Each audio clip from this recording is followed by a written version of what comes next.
எனக்கு கார்த்திகை விட ரகுவரன் தான் பிடிக்கும்னு சொன்னேன். சரி, அவ்வளோதான். அவ்வளோதானா? சி, இதுக்கா என்ன இவ்வளோ ஆளே விட்ட? உனக்கு இதுக்கு மேலே என்ன சொல்லணும்?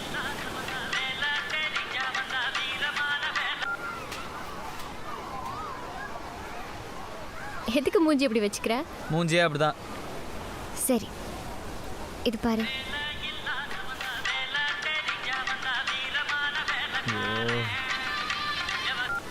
ஐயோ ப்ளீஸ் எடுத்து பேசிடு. பரவாயில்ல, அம்மா தான். அம்மா தானா? எடுத்து பேசு. அதான் சொன்னேன்ல சண்டை பேசுறது இல்லைன்னு. இது ரொம்ப சைல்டிஷாக இருக்கு. எடுத்து பேசிடு. எங்கள் வீட்டிலலாம் அப்படிதான். நான் தான் கொஞ்சம் ஜாஸ்தியாக எக்ஸ்பெக்ட் பண்ணிட்டேன். என்ன எக்ஸ்பெக்ட் பண்ண? என்னன்னா ஏதோ முக்கியமான விஷயமா இருக்கும்னு நினச்சேன். சரி, உனக்கு எது முக்கியமான விஷயம் தோணுதோ அதையே வச்சுக்க. அப்படிலாம் நினச்சிக்க.